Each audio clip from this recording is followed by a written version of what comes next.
rhythm of their paddle wheels used to be the heartbeat of life up and down North America's largest river. But soon the traditional Mississippi steamboat will disappear. Once they transported a unique attitude towards life out into the whole world. This leg of our journey takes us to the roots of this attitude. It was the Mississippi that gave us the rhythm that accompanies our joys and sorrows, our love and our anger. America's largest river gave us the music to all this.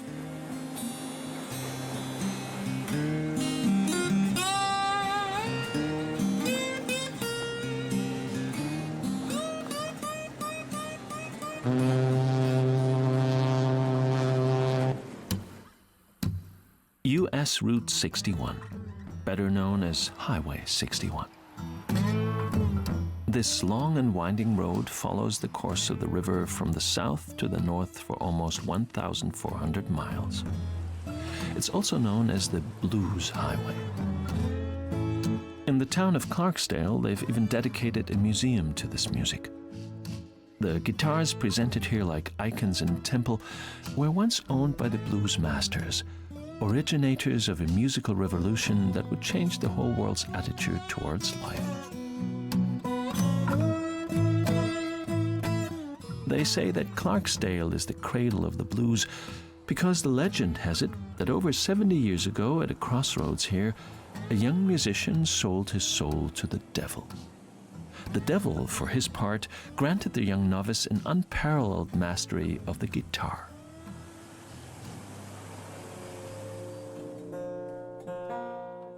Many years ago, it was the blues that drew John Rusky to the banks of the Mississippi. It was here that the young man from the Rocky Mountains, who had studied philosophy and mathematics, found the life he had been seeking.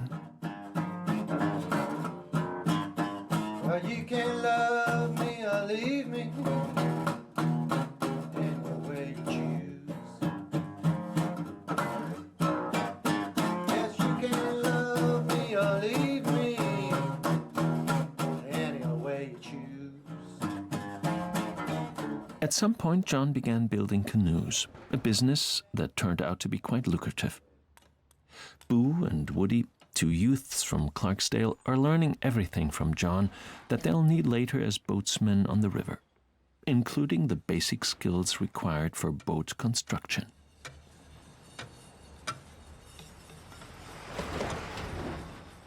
John Rusky named his company Quapaw, the tribal name of the indigenous residents who once controlled the Mississippi.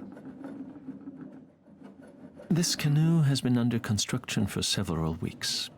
When it's finished, it will carry up to 12 people on the Mississippi. This is a Voyager-style canoe. It's modeled after big Voyager canoes of the French fur trade from the Great Lakes.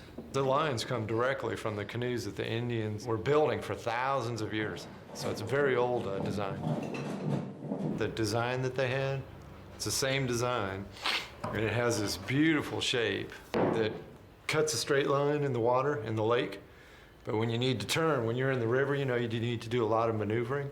It turns fast, too. So it has both qualities. That's why we love them for the Mississippi. The design is old, but the materials are modern. John says that some of them have been tested in space travel. Safety is the top priority. John wouldn't want anyone who boards this kind of canoe to head out on the river to put himself at risk. Yeah, it's made for the big water. It's really opened up the door.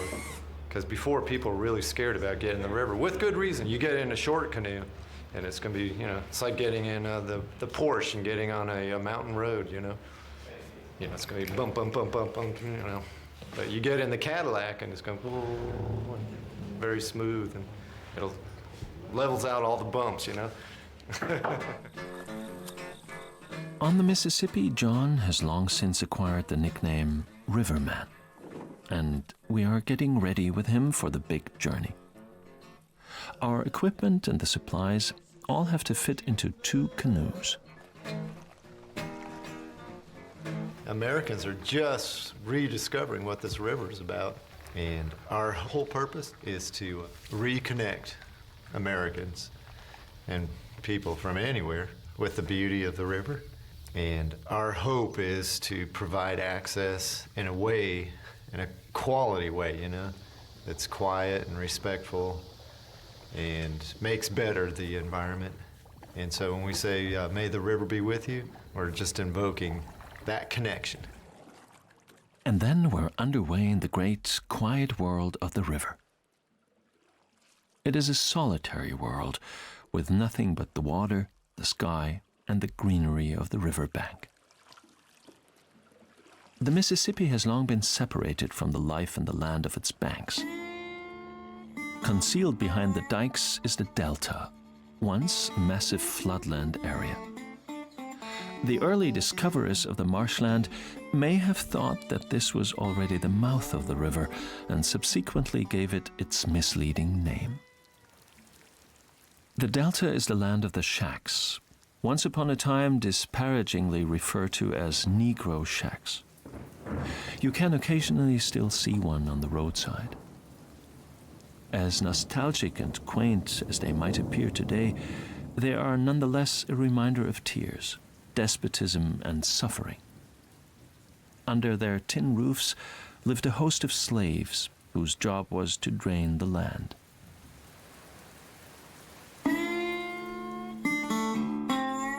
They turned the delta into the land of cotton. The job of picking the white cotton balls was always accomplished with the help of child labor, even after slavery ended.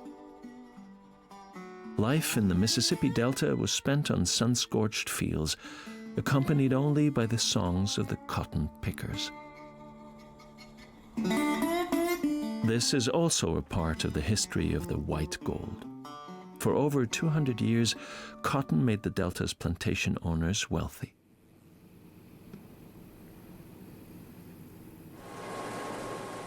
Today is the first day of the cotton harvest. Rain has kept the farmers from getting the crop in for 2 weeks now. The ground is actually still too soft for the heavy machines, but for Avon Whittington, there's a lot of money at stake. Avon is the third generation of cotton farmers in his family. His grandfather bought this land in 1910. In former times, farmers like the Whittingtons would employ hundreds of pickers, but machines have been doing the work now for more than 50 years. There aren't many farmers left who grow cotton in the Delta. Corn and soybeans seem more profitable these days, and they're less susceptible to the weather. But Avon is reluctant to follow this trend. I wouldn't want to live anyplace else. The Mississippi Delta is ideal cotton ground. 200 miles long, 85 miles wide, and some of the richest cotton land in the world. There's no rock in the Delta. It's all just good topsoil. Avon hopes to harvest enough cotton for almost 1 million pairs of jeans this year, if all goes well. He earns about $1 on every pair. But the price for this raw material depends wholly on its quality. Okay, Peter, this has probably got a little more trash in it than we would like. Wish we could have given it more time to defoliate a little bit better. The gin will clean it up. The seed are firm, so that's good. Fiber length, just on close inspection, looks okay. Color, not the brightest stuff in the world. It's not going to be the little cotton balls you find in the drugstore, but the priority is getting it out of the field. So you're satisfied? Oh yeah. We're picking cotton. I'm happy.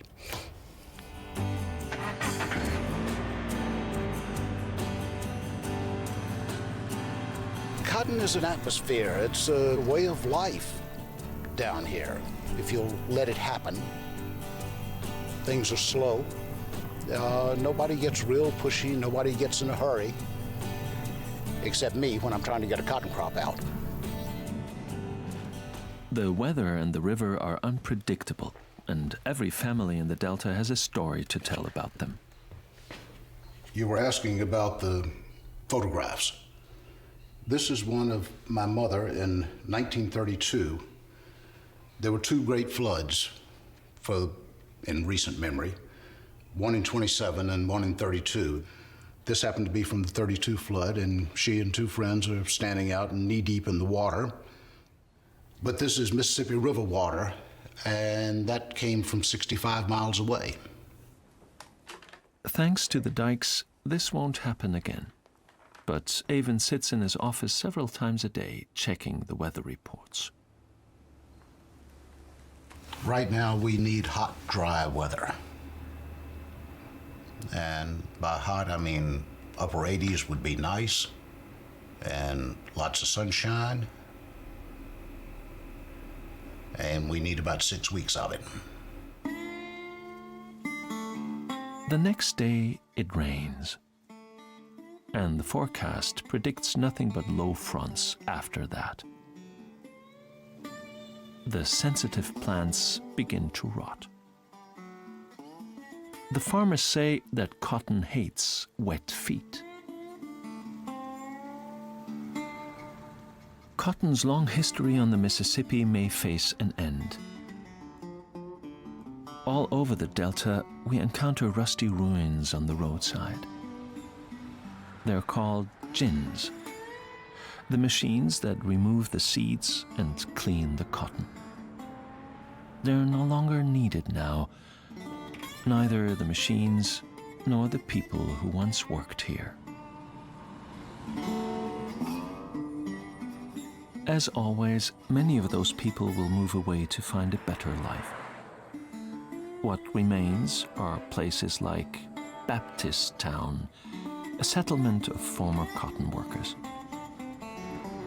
As far back as anyone can remember, only Black Americans have lived here.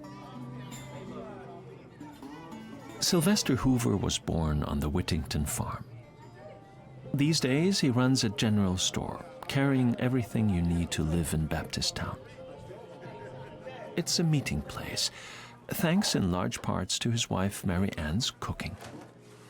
She's been making barbecue here for 27 years, and it's made her famous. Sylvester Jr. is helping his mother prepare spare ribs.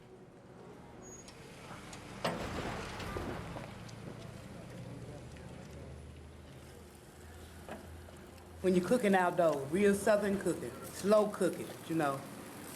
But you usually have both of the grill going when you're doing a feast. You have all the meat, all the chicken, all the sauce, all the food lined up, and you're just turning everything at the same time. Just southern cooking. I got 3 down ribs. I got hamburger meat. That's all right now.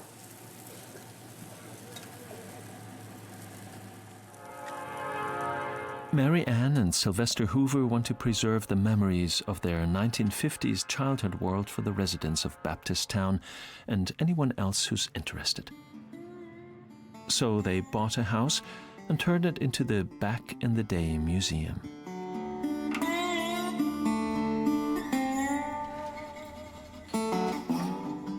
Dad, he couldn't think about a big, pretty White House, a nice chair, or nice anything.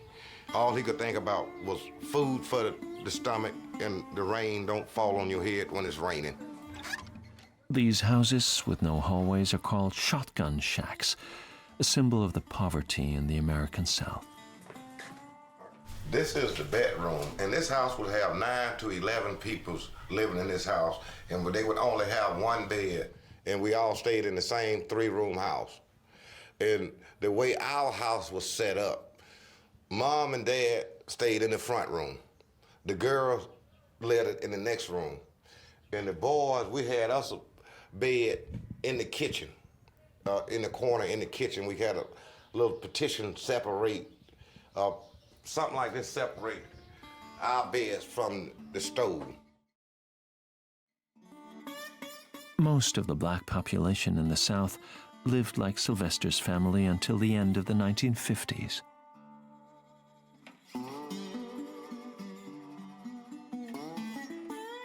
mom make us shirts out of cotton sack, and she would make us pants out of the sacks that the flour come in. And we would have one pair of shoes, and that pair of shoes had to last us all year. We had to, during regular time, we had to walk barefooted.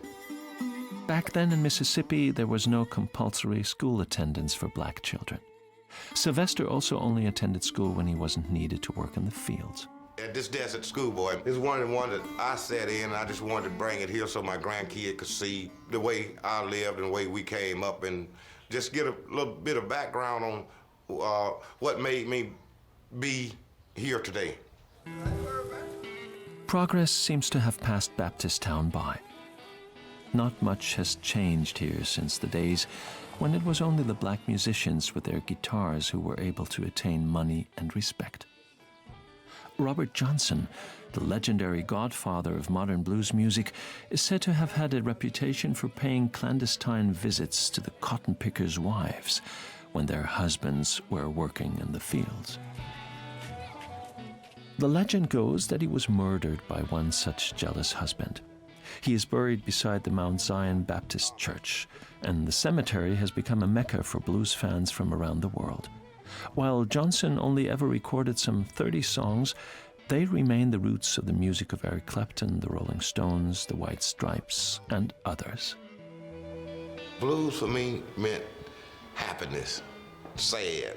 It meant everything. We expressed ourselves with music. But in our household, blues was bad, because our family would say that's the devil's music. They wouldn't let us, if we sang blues in the house, we would get slapped in the mouth, because they didn't want you to sing no kind of blues in the house. But they would go out to listen to blues. They would go out on Saturday night and listen to blues. The dark streets of the Delta, with its furtive bars and cafes, this was the realm of the blues musicians, the kings of the Delta. They could earn as much here in one night as the members of their audience did working the fields in a whole month. Only a few of the blues cafes have survived, one of which is Club Ebony in Indianola. Tonight, Jerry Fair is playing here with his band, the Delta Blues Crew.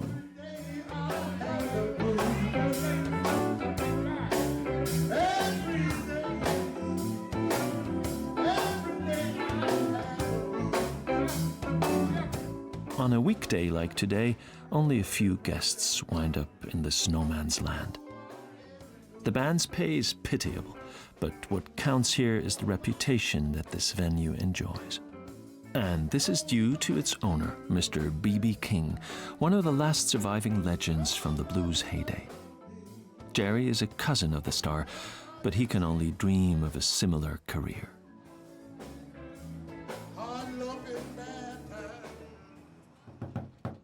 This is the house where Jerry Fair grew up, together with 6 siblings, in a family where everything revolved around God and music. In fact, the entire neighborhood were very religious people. We had to do right. They made sure we did right. They didn't send us to church, they took us and got us involved in most of the functions that the youth had to do with the church. That's how I got involved in music.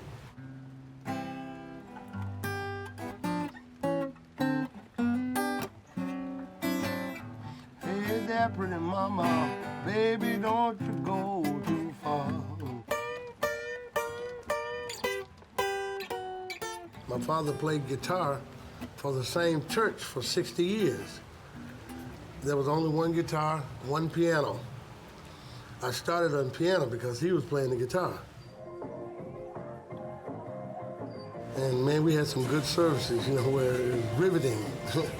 I can recall on occasions before the fog machine was invented, the people in the church would be shouting and jumping, and dust would rise from the floor, and it looked like a fog machine.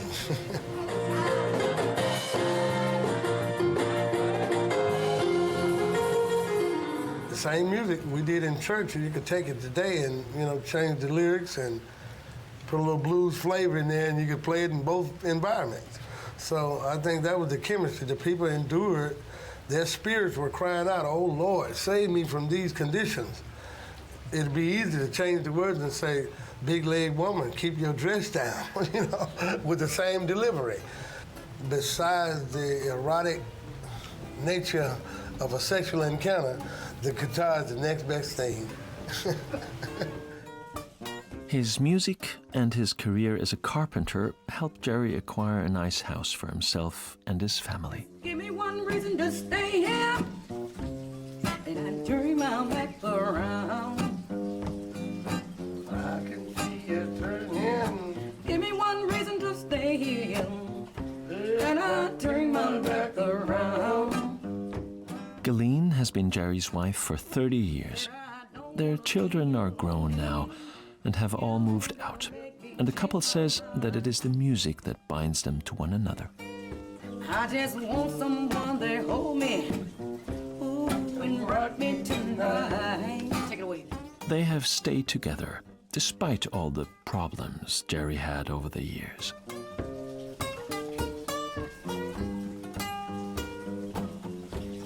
I think the music is the ingredient. God gives us herbs and the field and barks off the tree and the leaves and the stems to cure man's physical ailments. But music is the cure for the soul. Just so I can love you, yes, and give you what you need.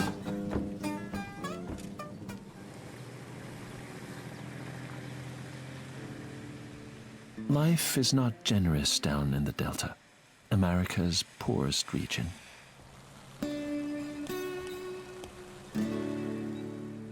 To get a sense of the melancholy of the blues, you only have to drive through its almost abandoned towns on a day like this one.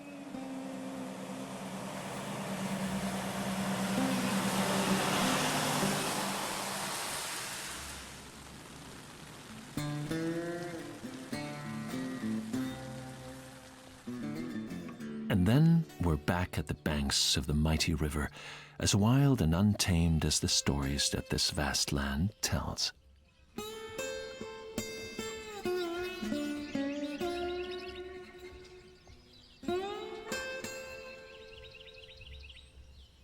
The area in front of the dike is the last refuge of the desperate, the unfortunate who have come up short in the American way of life.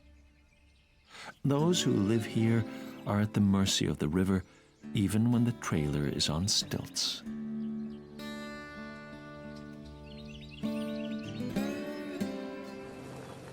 Years ago, Rusty lost his job at a nearby factory. Since then, he gets by as a fisherman, living from and with the river. This is his world. And I've been through a bunch of floods up here. Last year was rough. Last year, I mean, it was 10 foot of water right here where you're standing at right now. We had water all the way up on the air conditioning unit, and all that stuff went on the water on it. It was bad. I started putting all this back up, you know, and just trying to get it put back together, you know. Water was terrible last year down here. I slept in the truck for almost 2 months over on the other side of the levee over there. Despite everything, the people here wouldn't trade their lives with anyone.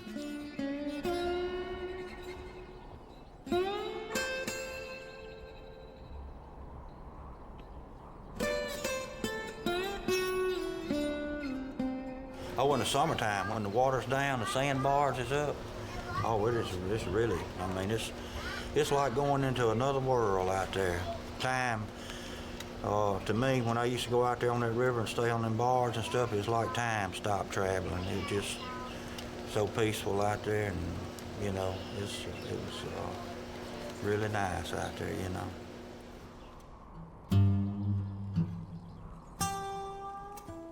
As we say goodbye to Rusty, the rain begins again. The rain is unceasing.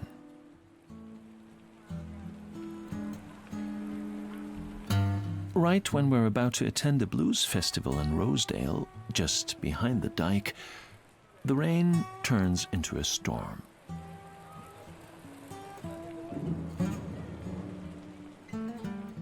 No one here can remember another year with so much rain.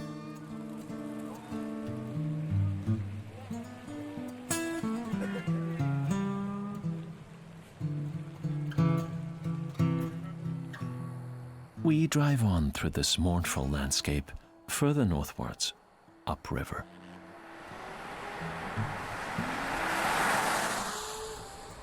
For decades, the White Front Cafe has been known as the Delta's best spot for tamales. After living in Chicago for 35 years, Barbara Pope inherited the cafe from her brother, and she has continued its tradition of success. I have a lot of out-of-town customers.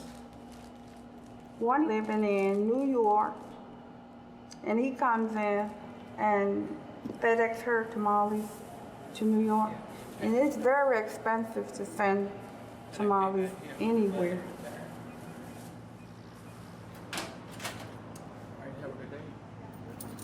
Y'all have a good day. And I have one customer, he's the vice president of First National Bank. He sends his tamales to California to someone. And I have another one, Dr. Lewis and Rebecca Lewis. They down at the festival now. They have children that live in South Carolina. They ship tamales to South Carolina. There are countless recipes for tamales. This is one Barbara has from her brother Joe, who founded the White Front Cafe. Tamales are an old American dish, consisting of spicy meatballs wrapped in corn husks. Mexican workers introduced them to the cotton plantations in the American South some 200 years ago. It's not a money-making business, but it keeps you going, you know. Barbara is 65, and the span of her lifetime is also an epoch of far-reaching changes on the banks of the mighty river.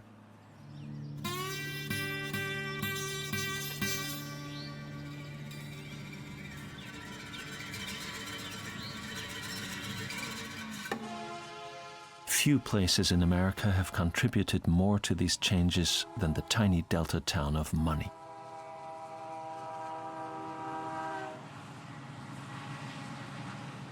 And rarely does a story fade from memory like the one whose setting Sylvester Hoover is now taking us to. Sylvester experienced the events of August 1955 as a child in Money. In the neighborhood, 14-year-old Emmet Till, a black youth from Chicago, is spending his summer holidays with his Uncle Mo. Emmet was a high-spirited boy from the big city up north on a visit down south, which was strictly segregated according to race at the time. Roy Bryant and his wife Carolyn were the white owners of this mom-and-pop store, now long abandoned and dilapidated. Emmet Till set out on the front of this store along with Simeon Wright and his brother. When Carolyn Bryant walked out the store, she walked out this door, the car was parked right here, and when she was holding her baby. And when she walked out the store and went around to her car, Emmet Till whistled at her. And Simeon Wright said when Emmet Till whistled at Carolyn Bryant, said him, Emmet Till, and his brother, they start running. Emmet runs to his Uncle Mo's place. He thinks he is safe there. But Roy Bryant and his brother Milam aren't about to let an insult like this from a black kid go unpunished.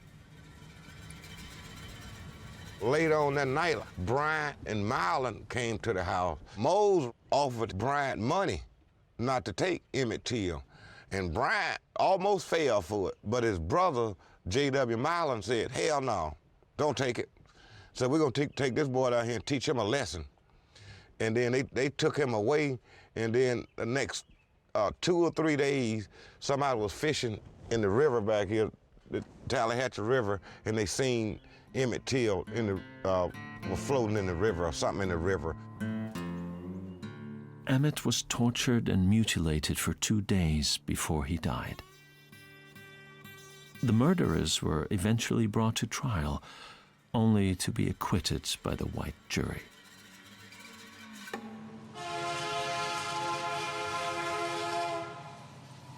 But for the first time, this type of unatoned murder made headlines throughout the country. We think he started, but even before Dr. Martin Luther King, it was Emmet Till, and we think he's the one that got the civil rights movement going. Much has changed along the Mississippi since those days. But the past still hangs in the air, especially when darkness falls. The cotton fields conceal the local Juke joints, bars favored by black patrons. The Poor Monkey is one of the last original Delta Juke joints, and for 50 years it's belonged to Willie Seabury. He is a tractor driver who prefers to leave the talking to his friends. A lot of people come and say a lot of his special, something they've never seen before, you know, because there was some boys down from, what, Baltimore, New York? New York. Last weekend we in Boston, they were around for a while, for maybe about a week and a half around here, yeah. So they really said they really enjoyed it, being here. Everybody get the feeling of the blues, you know. Everybody started dancing and singing. Sometimes Jimmy tried to dance in the kitchen, but he'd be working dancing because he got the blues. You know, the blues make you feel good. You got to feel it. Yeah, that's all they play is the blues, nothing else. Nothing but the blues.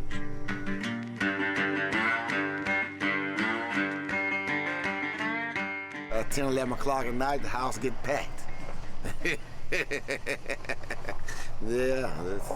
Sometimes 2 or 3 o'clock in the morning, pretty close. Yeah, sometimes we have to put them out. They don't even want to go home. We have to put them out because, see, we have to get up and have to go to work and meet a job the next day. You see? And when some of them probably don't have to do nothing. So we have to put them out. Yeah.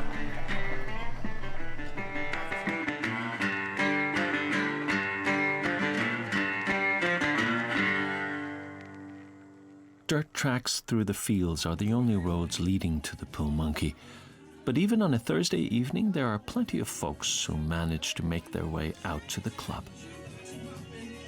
The word Juke is probably of African origin, roughly meaning bad, wicked, or disreputable. But there's nothing disreputable here. Willie runs the place with an iron hand and has zero tolerance for drugs or violence. For decades, modest bars like this were the most important meeting places for the black community. Here the people could drink, play their music, and meet members of the opposite sex.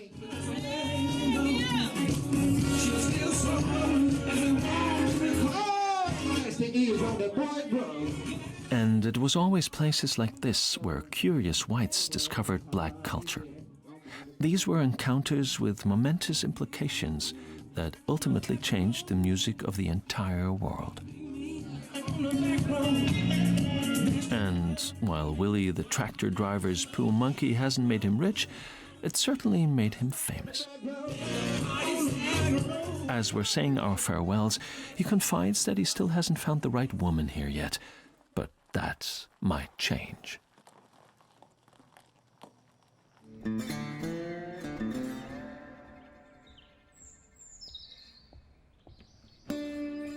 The morning following our first night on the river is like a journey back to the origins of our world.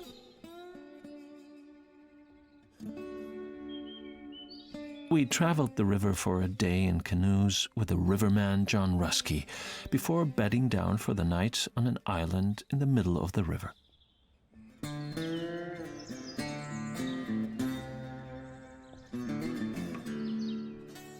None of us could close our eyes to sleep under the star-filled night sky.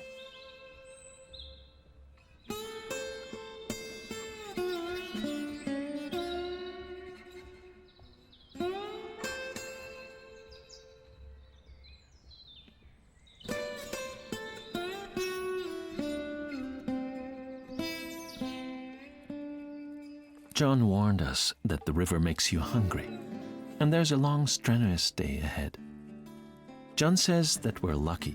Most of the year, these islands are underwater.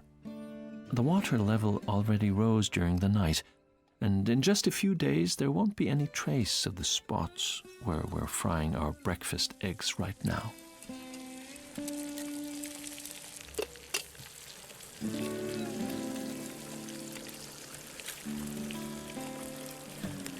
There's hardly a day that goes by throughout the year when the riverman doesn't go for a swim in his river.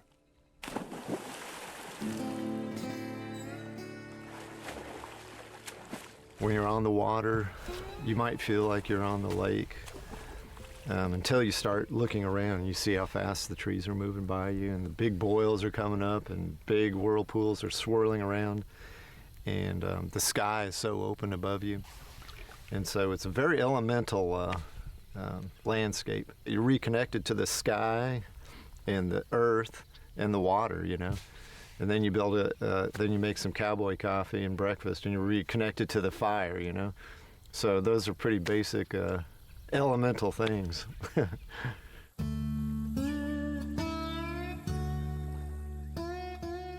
John traveled down the Mississippi for the first time in 1982 with a friend on a raft they built from material that they found.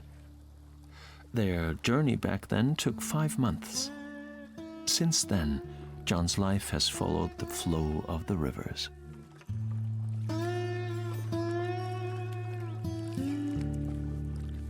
I haven't seen the whole world, but I've seen a lot of it. But this is my favorite waterway. It's a very creative, powerful expression of fluid movement, freedom, humility, fear, enlightenment, things that are basic human feelings that we sometimes get disconnected from. I don't think a lot, actually. I spend a lot of time just looking and experiencing and trying to understand the landscape and all the things that are going on. Most of the time spent on a canoe ride along the Mississippi is a journey inwards. Tourists looking for adventure and picturesque motifs will likely to be disappointed.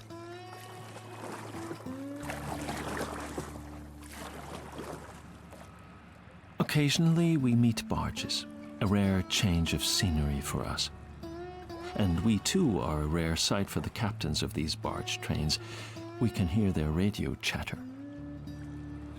They go right down that right that's in his bank. It's looking like it's going to put them right down in the turn with you.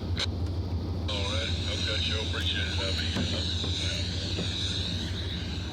We're talking about you. They said, looks like one of them has a big camera and some lights, and I can't tell what they're doing. Very dangerous. Yeah. Yeah, the most dangerous place is right in front of them, of course, you know. So we just stay out of their way. But they make all kinds of weird situations. Sometimes they're passing each other. And oftentimes the current will pull you right into one, and you don't even realize it, you know. So yeah, you gotta be aware all the time when you're around those guys. Usually it's pretty mellow like that, you know. John has been on the river long enough to lose his fear of these giant vessels. We keep our distance. This, especially the lower Mississippi, is very little traveled except by tugboats. And when you think of the Mississippi, you think of steamboats and picturesque little villages. But the lower Mississippi, it's a huge floodplain. You can't build anything right on the banks. It's nothing but a huge floodplain. This is not exactly a place designed for humans.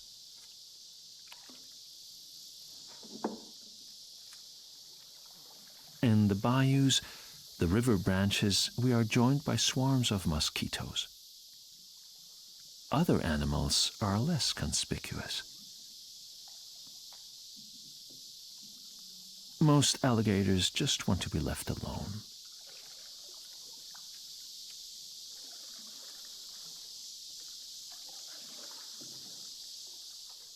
John warns us about snakes, but one has somehow made its way into his hat.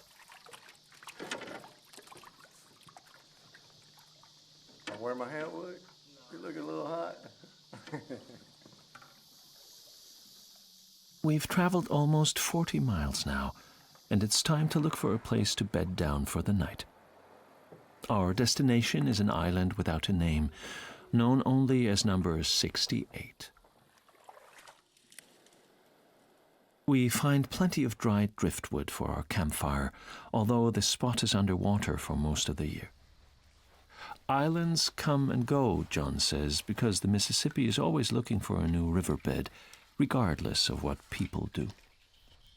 No map of the river is useful for more than 10 years, but John, Riverman Rusky, knows every nook and cranny.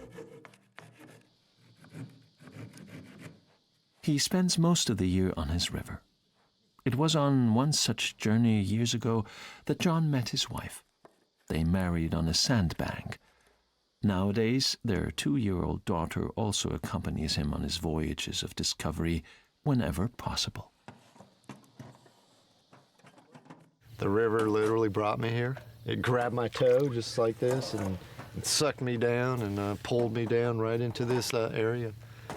The ocean is all around us, but the river runs through us, you know? And so it's like our veins. It's our arteries and our veins. And it's the thing that sustains us and drains us. And it doesn't matter where you are in the valley. You're influenced by it.